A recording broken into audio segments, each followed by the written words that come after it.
see what comes up and then work with it to kind of build the frame or the structure. And you said the word architecture, I think, which I think is a wonderful way to think about translation as a kind of building process, right? Or perhaps a rebuilding. You know, I was an undergrad kind of experimenting with what, you know, this poem could sound like in English. And as far as I'd known, it hadn't been translated before. And I think it was very much that process of identifying the architecture initially. Like, what is the generative project of this poem? What does it look like visually, sonically? What are the kind of structural components of it? And then, you know, it goes back to rhyme scheme, it goes back to rhythm. How can that sort of, may not be translated, but interpreted in English? What is the equivalent? And it was such a challenge to maintain the syllabic structure and the rhythm and the rhyme scheme in English while retaining the original meaning. But it was also like a puzzle, right? And that's what made it such an enjoyable process. And I think I would, similar to Maria, like to translate more going into the future. And I think having this conversation has, you know, reinvigorated that. Absolutely. I want to draw on two words that were mentioned, one by Norman, which is mystery, and one by yourself, Maria, which is control. And I think those two words are sort of foundational, and I want to add one word to the mix, which is play. And I think very much in line of what you were saying, Maria, about kind of relinquishing control, and you're almost kind of walking into this process not really, you know, able to know what will come out. But there is a certain, also another word you mentioned, joy, like enjoyment, right? In the process of, you know, letting, you know, being playful about your approach to what ends up being something that you can't really, you know, decipher, and in many cases probably never could, and being okay with that. And for me also as a writer, I'm less interested in purpose and more interested in play, and so I think it's really exciting to see, you know, what possibilities exist for the work and what layers of meaning could be added, perhaps distilled through processes of translation that could, you know, like you said, maybe make the work better or give it, you know, other avenues of interpretation and belonging, and be situated in contexts that, you know, take it far beyond where it started. So, you know, translation is so kind of beautiful and fluid in that way. And as someone who's not a translator myself, who works across languages, I have so much respect for translators who are, you know, constantly and actively engaging in this process with consciousness, but I hope with some degree of play as well. I knew the AI question was coming. We did not discuss this before. Sure, I mean, I have used AI in my poetry very lately.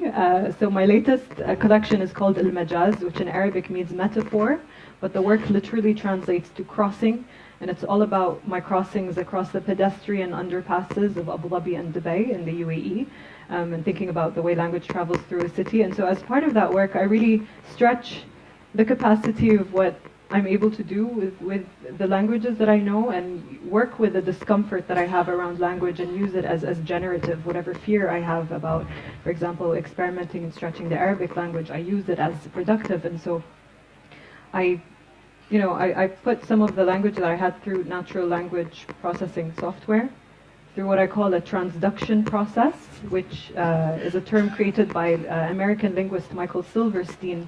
And transduction is a kind of translation plus, right? So there's a translation process, and then I retranslate that by retyping the English with an Arabic keyboard. And so it comes up with like nonsensical, incoherent verbiage, but then that I turn into something that's sonically conceivable. It sounds, yeah, like a bit complex and like AI, but I'm experimenting with that. That's way beyond my capacity. Norman. I kind of don't understand AI. Just wish they could like wash the dishes for me instead. I have no idea how it works. I'm being open about it. Yeah.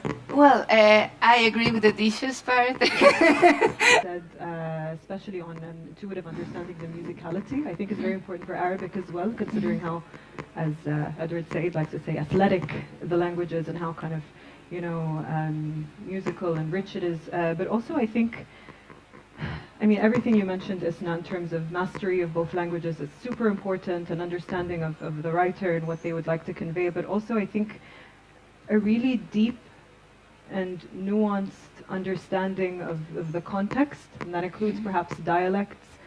That comes with both curiosity, I think, and humility. I think those are two important things to have as a translator, that you don't know everything there is to know in taking one language and transporting it into another, but then there's also the element of creation and believing that you are a kind of co-creator in this process of meaning making, right? You are an active participant in turning this work into another, and that comes with confidence as well. So I guess humility and confidence together, I think, make are important qualities for a translator.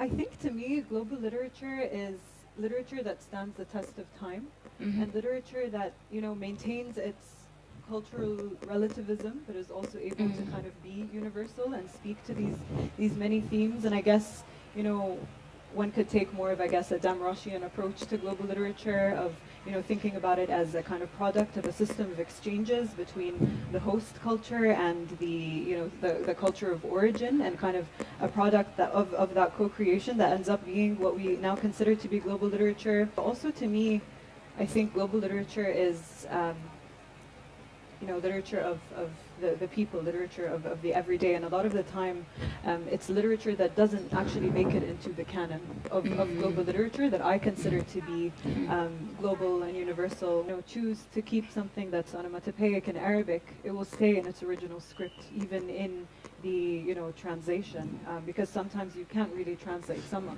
onomatopoeias or sounds. Certain expressions are very specific and unique and hyper local to a very specific culture, and there are certain nuances and degrees of meaning that you can't really translate, no matter how much you tried, even if it's just something sonic or auditory. And so I often just choose to keep onomatopoeia in its original language.